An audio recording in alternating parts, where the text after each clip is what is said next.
नमस्कार, Satara seven news चॅनलमध्ये आपले सहर्ष स्वागत आहे।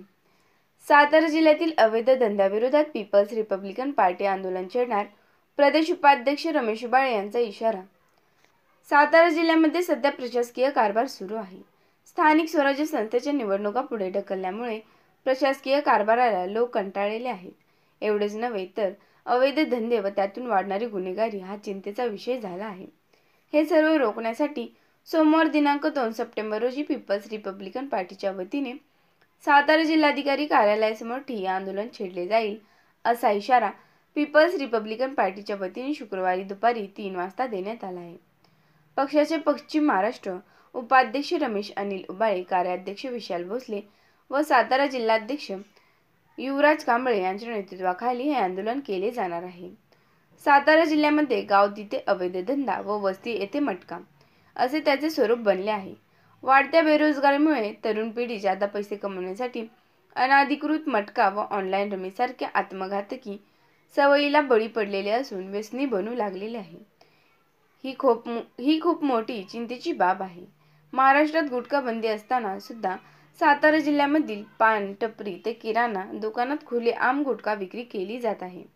विशेष बाब म्हणजे काही वडीलधारी मंडळी बाजूला उभे असताना सुद्धा दुकानदार लहान मुलांना गुटखा विक्री करत असल्याचे नाईलाजाने उघड्या डोळ्याने पाहावे लागत आहे। कायदा व सुव्यवस्थेची धिंडवडे निघत असून सर्वच गोष्टीला फक्त जिल्हा प्रशासन व पोलीस यंत्रणा जबाबदार नसून काही समाजकंटक खुलेआम हाच व्यवसाय करत आहेत। या सर्व गोष्टींचा जनमानसातून आक्रोश आहे। एकूणच याविषयी जिल्हाधिकारी जितेंद्र डोटी यांना पीपल्स रिपब्लिकन पार्टीच्या वतीने निवेदन देण्यात आले आहे। अवैध धंद्याला पोलीस प्रशासन आणि त्यातील काही जण प्रोत्साहन देते की काय, असा सवाल त्यांनी उपस्थित केला आहे। पीपल्स रिपब्लिकन पार्टीने सातारा जिल्ह्यातील अवैध धंदे व मटका गुटखा विक्रीवर कडक कारवाई करण्यासाठी हे बेमुदत ठिय्या आंदोलन छेडण्याचा निर्णय घेतला आहे। हे आंदोलन कोणत्याही जाती धर्माच्या अथवा भावना भडकवणारे नसल्यामुळे समाजातील विविध घटकांनी यामध्ये सक्रिय सहभाग घेऊन हे आंदोलन उभे करावे अशी अपेक्षा रमेश बाळे यांनी व्यक्त केली आहे।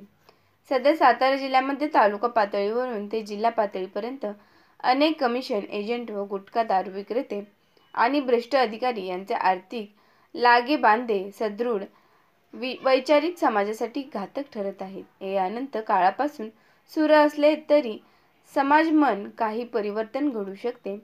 सातारा जिल्ह्यातही असे परिवर्तन होऊ शकते, यावर ठाम विश्वास व्यक्त करणाऱ्या सर्व सामाजिक कार्यकर्त्यांनी या आंदोलनात सहभागी व्हावे अशी विनंतीही करण्यात आली आहे।